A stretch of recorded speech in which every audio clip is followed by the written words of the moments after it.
May santong lumilipad, may santong hindi naaagnasang bangkay. Pero itong kwento na ito ang pinaka-weird sa lahat ng nadinig ko. And by the way, at the end of the video, if you agree na ito din ang weirdest saint story na napanood nyo, i-comment nyo sa comment section ang mga salitang, "Weird nga!"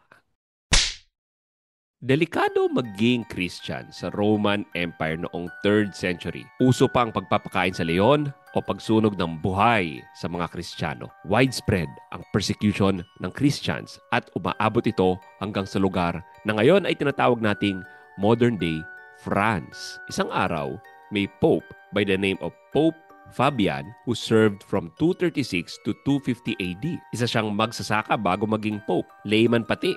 Hindi siya pare. Ayon sa alamat, pumunta daw siya sa Rome noong 236 AD sa gitna ng pagpili ng new Pope.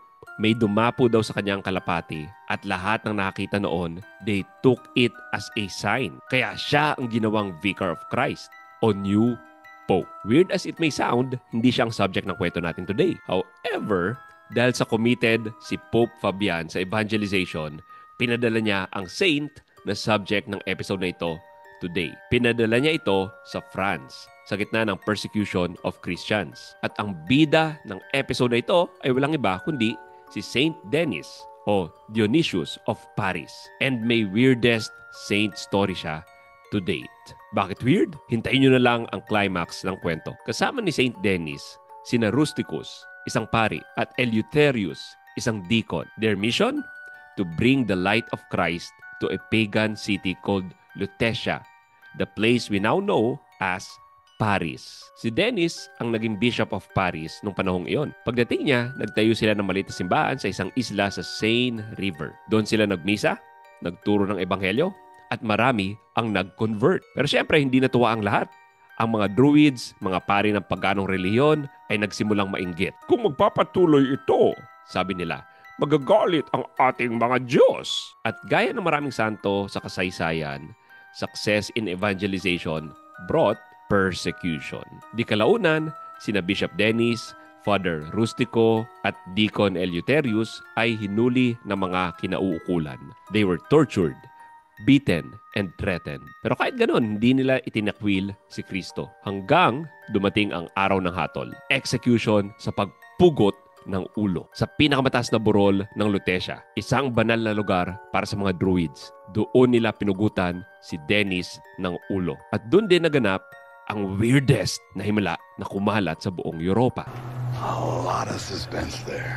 Pero, wait lang. Bago ko sabihin kung ano ang weirdest miracle na ito, pindutin nyo muna ang subscribe button. I-like nyo na rin ang video and hit that notification bell. Because I promise you, you don't want to miss a thing. Yung mga crazy and weird stories about saints na pag-uusapan natin in the future. Alright, ano itong weirdest miracle na ito? Ayon sa sikat na legend na kumalat sa buong Europe, tumayo daw ang headless body ni Saint Denis at binuhat ang kanyang ulo. At hindi lang yan, naglakad pa ang kanyang katawan ng 1 milya habang ang ulo niya ay nangangaral pa rin ng ebanghelyo. Kaya hindi lang niya dinala ang Kristyanismo sa Paris, France, dinala din niya ang sarili niyang ulo habang naglalakad. At huwag ka, bukod dyan, habang naglalakad siya, daladala ang kanyang ulo, pinatawad pa niya ang mga pumatay sa kanya. Imagine niyo yun, preaching forgiveness habang hawak ang sarili niyang ulo. Tayo nga, intact pa ang ulo natin sa katawan natin, hindi tayo makapagpatawad. Kaya,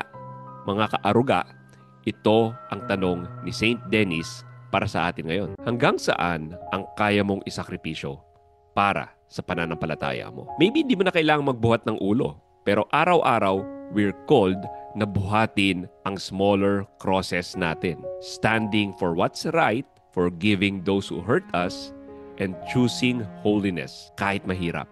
Noong 469 AD, sa efforts ni Saint Genevieve, tinayo ang malaking chapel sa lugar kung saan nakalibing sina Saint Denis at ang mga kasama niyang pinugutan. Ngayon tinatawag na itong Basilica of Saint Denis na naging royal necropolis sa France kung saan dito inililibing ang mga French kings and queens. Literal man ang kwento ng paglakad at pagpulot ng ulo ni Saint Denis, hindi madidenay na dahil sa kanya, kumalat ang message of the gospel sa bansang tinaguriang eldest daughter of the church. Ang feast day ng mga pinugutan ng ulo sa araw na yon ay October 9.